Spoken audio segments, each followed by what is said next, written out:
beberapa orang nih taunya itu Dr. Richard itu kaya banget kayak gitu punya kan, sukses, keren, pinter banget, terutama waktu edukasi itu pinter banget.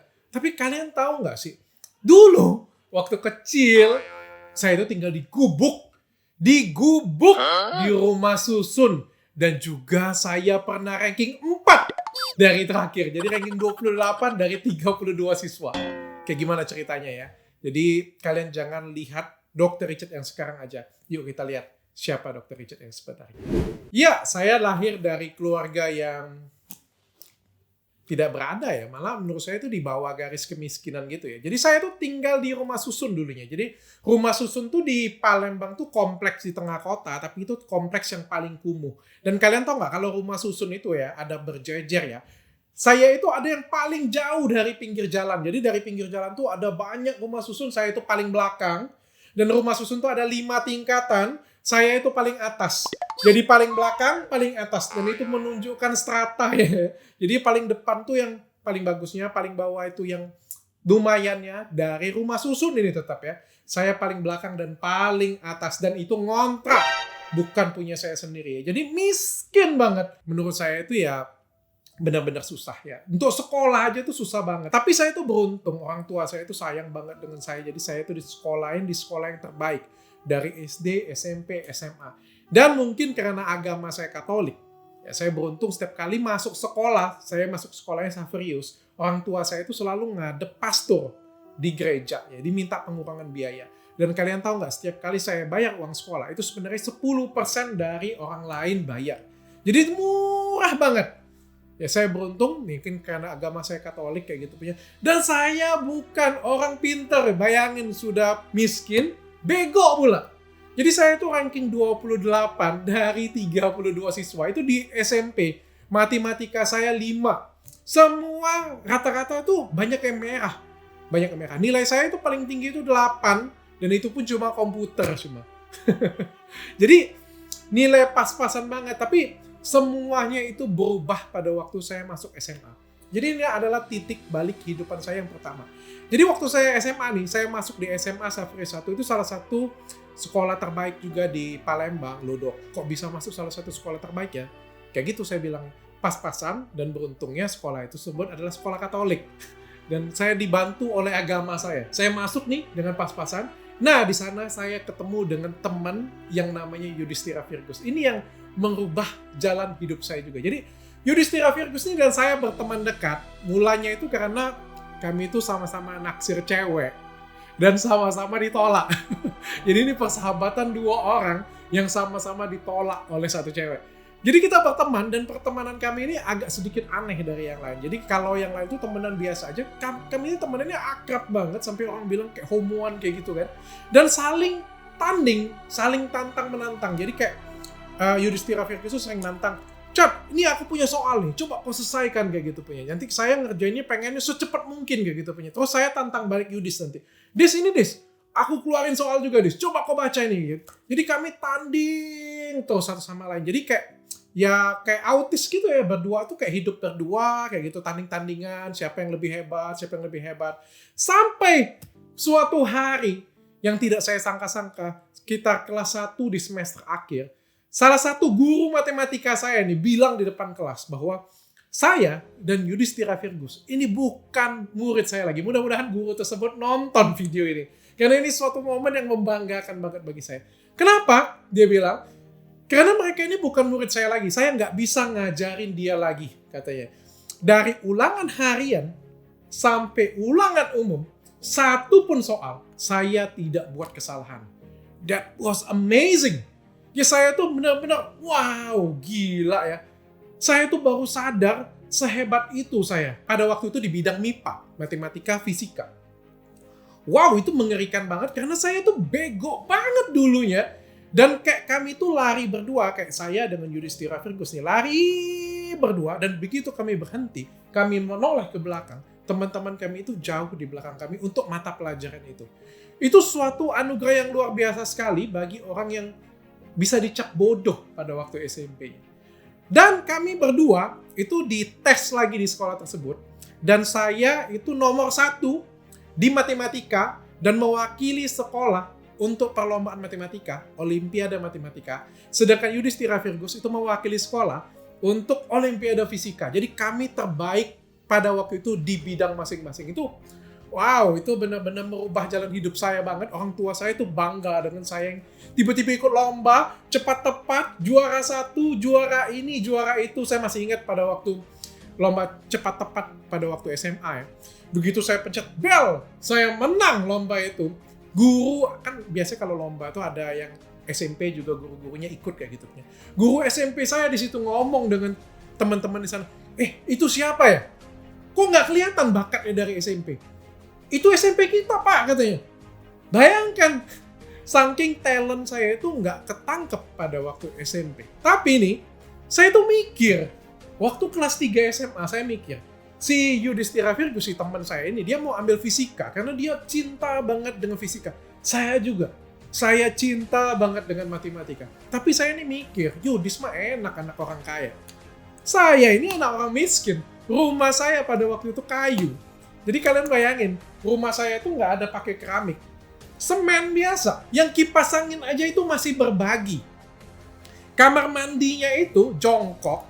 Dan juga pintunya itu dari kayu, yang atas bawahnya itu masih kosong. Saya itu malu banget kalau temen cewek saya itu datang ke rumah saya. Jadi kayak gimana ya, malu banget saya itu. Dan saya nggak pernah pacaran.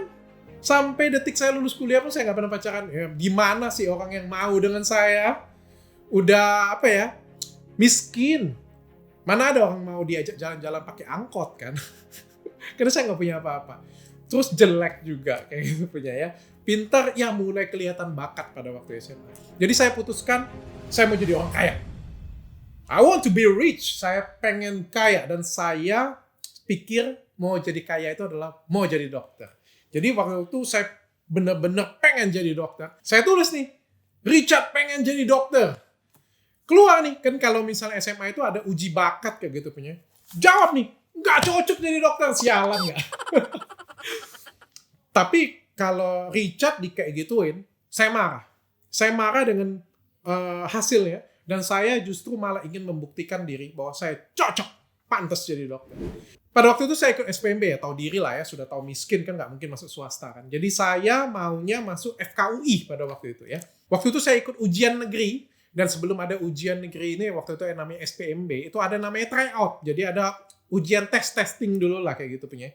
Dan kalian tahu nggak, setiap kali testing, saya tuh nilainya selalu 71%.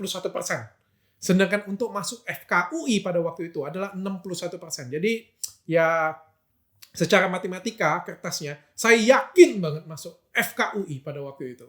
Ya. Percaya diri banget saya, sampai suatu hari papa saya panggil saya ke kamar.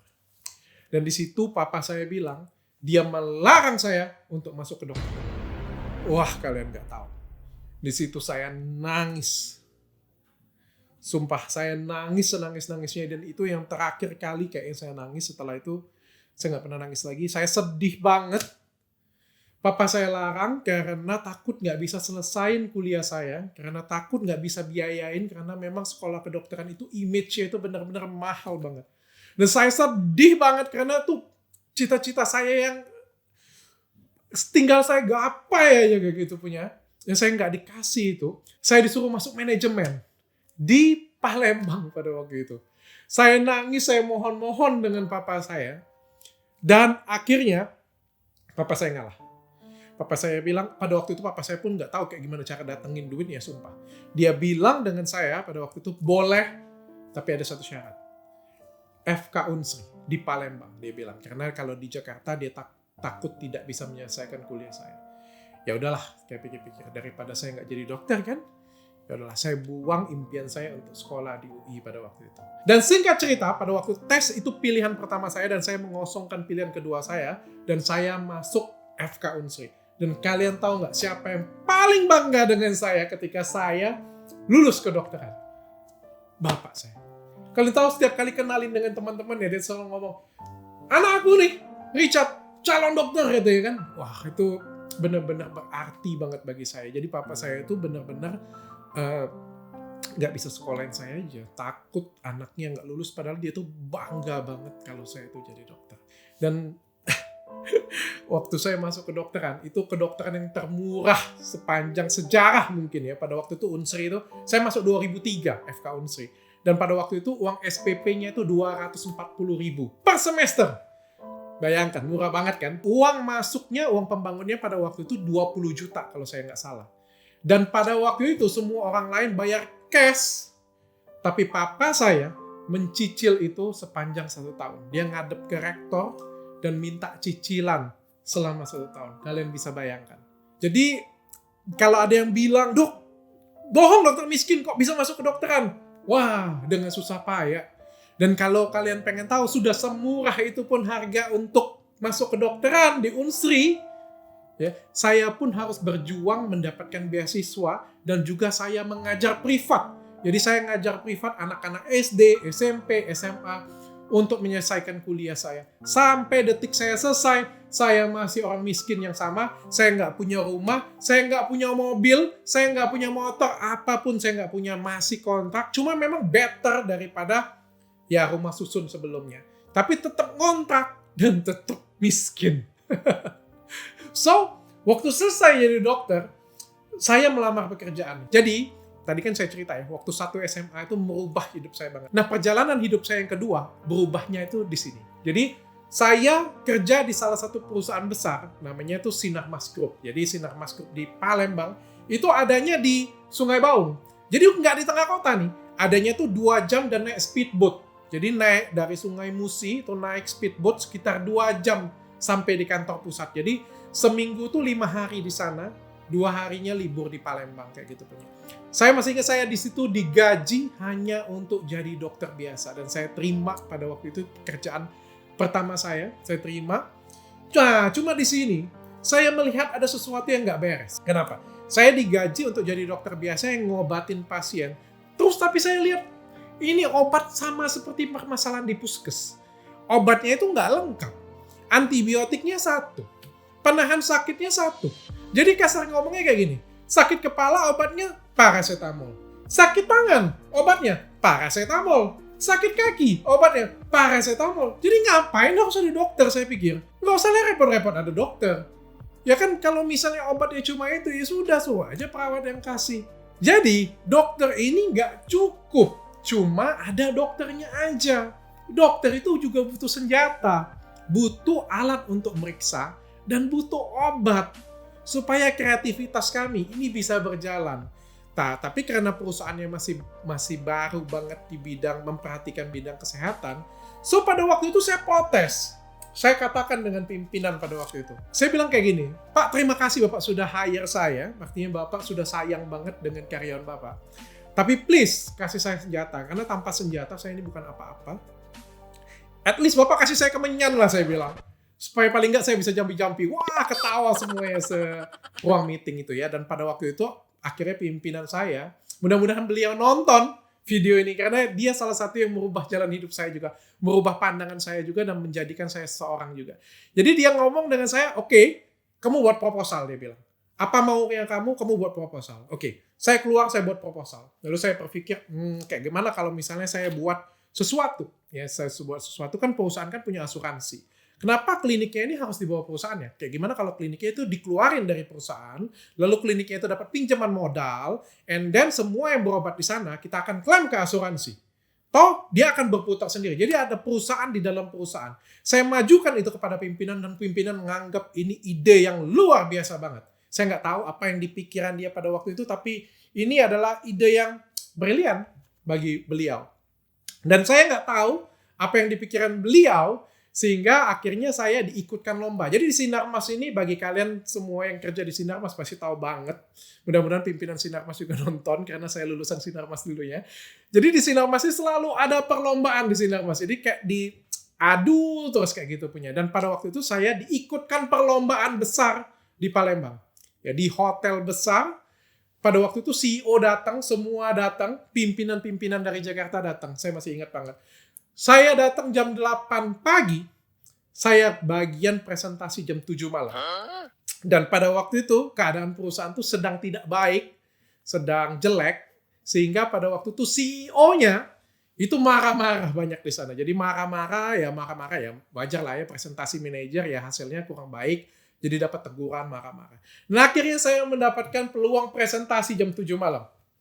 Dan saya nggak peduli, pokoknya saya presentasi aja. Kalian tahu nggak, saya kayak jualan kacang. Kayak pertama kali saya membuat edukasi Hidoquinon kayak gitu punya. Kayak jualan kacang orang ini. Kalian pernah lihat orang jualan kacang? Kacang, kayak gitu punya. Nggak ada yang lihat. Kayak jualan popcorn kayak gitu punya. Nggak ada yang noleh kayak gitu punya. Kecuali mau beli kayak gitu. Nah, ini kan perusahaan kehutanan. Di mana saya bicara medis. Siapa sih yang mau liatin saya? Semua orang itu sibuk ngobrol aja, nggak peduli kayak gitu punya kan. Tapi ini pimpinan ngeliatin saya. Dan ketika saya stop presentasi, kalian tahu, CEO-nya berdiri dan berkata kepada saya, ini baru breakthrough. Ini baru ide brilian. Kalian semua harus tiru dokter ini. Kalian tahu nggak? Itu rasanya saya nggak nginjek tanah lagi. Sumpah, saya kayak ngerasa dikasih sayap terbang. Terbang saya di situ. Saya dipuji habis-habisan di sana. Dan itu benar-benar memberikan saya itu luar biasa banget ya. Dan itu membuat saya itu merasa benar-benar dihargai. Dan mungkin momennya itu memang pas banget di saya. Naik saya. Dan kalian tahu sejak kejadian itu, orang kalau ketemu dengan Dr. Richard yang tadinya tuh papasan biasa aja, sekarang ketemu dengan Dr. Richard kayak gitu ya. Orang respect banget dengan saya sejak kejadian itu. Jadi itu awal mulanya saya masuk hanya jadi dokter biasa sampai akhirnya saya mendapatkan kesempatan dan akhirnya saya dikasih kesempatan untuk naik lebih tinggi. Dan kalian tahu, habis itu proposal saya diterima, banyak banget perkembangan yang saya buat. Dari klinik kecil sampai akhirnya jadi besar, berkembang. Luar biasa banget di Sinar Mas. Ya, jadi benar-benar ya saya dikasih kesempatan untuk ngembangin hal ini. Dan kalian tahu, banyak perusahaan yang telepon saya. Ngirimin tiket. Ngirimin voucher hotel untuk interview saya. Betapa terharunya saya. Banyak perusahaan besar yang datang melamar saya dengan gaji yang gila-gilaan di atas Sinar Mas. Sempat mau keluar saya. Beneran, saya sempat mau keluar karena itu ditawarinnya itu sudah gila-gilaan. Berkali-kali lipat tawarannya. Saya sempat mau keluar, tapi saya dihalangin CEO tersebut. Dia berkata ya saya harus memajukan Sinar Mas pada waktu itu. Dan akhirnya saya putuskan ya udahlah, saya di Sinar Mas. Nah, di Sinar Mas lah saya diberikan kesempatan untuk belajar manajemen banyak sih menurut saya. Banyak banget manajemen yang saya pelajarin di Sinar Mas. Saya juga di Sinar Mas tuh sambil ngambil S2 saya. Jadi manajemen administrasi rumah sakit. Karena saya waktu itu cita-citanya pengen jadi direktur rumah sakit ya. Saya kan melihat future di Sinar Mas itu panjang banget ya. Jadinya saya ngambil S2 itu. Jadi bukan bagian administrasi rumah sakit nih. Bukan bagian pelayanan admin nih, bukan nih. Itu adalah jurusan yang diperuntukkan untuk direktur rumah sakit ya pada waktu itu ya. Jadi pada waktu di Sinar Mas nih, saya sudah menikmati banyak banget nih. Materi sudah ada nih, rumah sudah beli. Wah, kalau jalan-jalan tuh ya hotel semalam 12 juta itu sudah biasa aja bagi saya lah kayak gitu punya. Jadi beli barang-barang mewah ya kayak gitu punya, mulai beli mobil. Ya pada waktu itu cuma Fortuner sih. Belum sampai ke yang lain-lain sport kayak gitu punya. Tapi saya sudah mulai menikmati nikmat dunia itu pada waktu di Sinar Mas. Bangga banget saya nikah dengan biaya sendiri. Jadi saya ngelamar istri saya. Jadi terharu saya ngingetnya lagi. Saya ngelamar istri saya, semuanya sampai pernikahan selesai. Itu semuanya biaya saya sendiri. Saya beli mobil, saya beli rumah untuk orang tua saya. Dengan uang saya sendiri. Dari Sinar Mas saya banyak banget berubah. Dan akhirnya saya memberanikan untuk buka usaha saya sendiri mulai ya. Jadi buka apotek. Dan waktu saya nikah dengan istri saya pengen bikinin sesuatu untuk dia. Supaya apa? Kalau kita kerja itu bagaimanapun juga pasti kena marah ya. Sehebat apapun, sebagus apapun kamu kerja, pasti kena marah bos. Ada aja kayak gitu. Dan supaya istri saya nggak kena marah orang dan ada kesibukan, saya bikinin dia klinik. Dan kebetulan dia tuh happy banget dengan kecantikan. Jadi saya bikinin klinik kecantikan. Dia tanya saya, apa nama yang cocok? Nah, akhirnya kita putuskan pada waktu itu Athena. Kenapa? Karena Athena ini prinsipnya adalah seorang dewi yang cantik. Jadi pada waktu itu berdirilah klinik kecantikan Athena dengan cuma punya 2 bed. Jadi cuma punya 2 ranjang pasien ya. Nggak saya urusin. Sumpah itu klinik ya punya istri saya lah. Saya yang penting kan dia sibuk kan. Dia pokoknya kelola 1 tahun. 1 tahun dia kelola dan nggak saya urusin sama sekali. Jadi benar-benar ya dia kelola aja kayak gitu punya ya. Nggak, untungnya juga nggak saya tanya dengan dia, ya sudah putar-putar lah sendiri kan. Ya saya nggak mau pusing lah kayak gitu ya. Nah setelah itu, istri saya ini ngajak, long dad, dia kemarin saya daddy ya. Dong dad, masuk long ke estetik. Saya ini nggak pede. Saya ini bukan dokter kecantikan, saya ini orang manajemen. Saya ini hidupnya di meja meeting. Saya ini hidupnya itu menginfluence karyawan. Bukan ke pasien saya bilang. Lagian tampang saya ini jelek, orang saya hidupnya miskin. Kalau saya bagus, rapi, ganteng ya nggak miskin lah namanya kayak gitu punya kan miskin. Kalau miskin yang dihidupin duluan tuh pasti makan dulu. Ya habis makan ya pasti pakaian dulu, habis pakaian pasti pendidikan dulu. Masa bukan penampilan dulu dong pasti. Saya nggak percaya diri, jujur aja saya bilang saya nggak percaya diri. Tapi kayak gimana istri saya menunjukkan jalan ini dan akhirnya setahun setelah Athena buka di tangan istri saya, akhirnya saya memilih untuk keluar dari sini. Dan akhirnya saya ingin membesarkan usaha sendiri, yaitu klinik kecantikan Athena. Dan pada waktu saya pegang Athena, itu memang Athena itu bukan apa-apa. Jadi masih klinik kecil yang ya biasa aja, diperhitungkan orang mungkin sebelah mata. Nah, pada waktu itu saya ngelayanin pasien. Jujur aja saya bilang ya. Jadi pada waktu itu istri saya juga pakai hidroquinone. Karena apa? Karena hampir semua orang itu pakai hidroquinone, jadi kayak lazim banget kayak gitu. Justru kalau nggak pakai itu justru pada waktu itu sesuatu hal yang aneh banget. Tapi lama-lama kok kita lihat kok ada yang breakout ya, kok ketergantungan ya, kok jelek ya untuk pasiennya ya. Kalau saya sih nggak mikir ke sana, tapi istri saya itu bilang, aduh aku sedih kalau kayak gini. Aku sedih kalau kayak gini.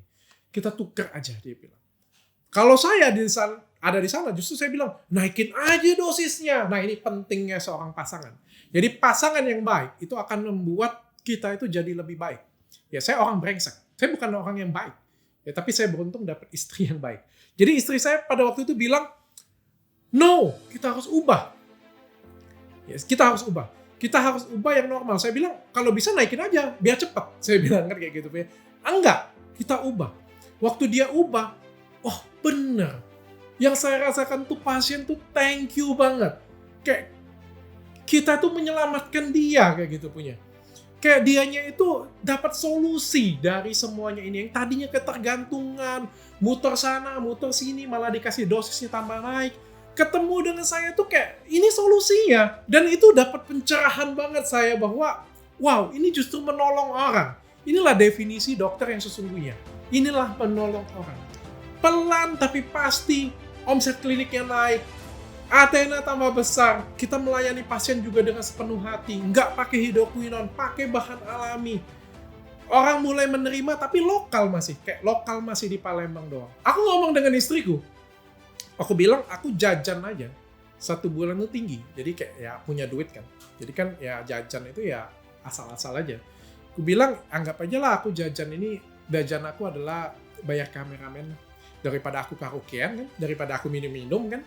Daripada aku clubbing kan lebih bagus aku bayar kameramen aku aja. Dan beli kamera untuk aku kayak gitu punya ya.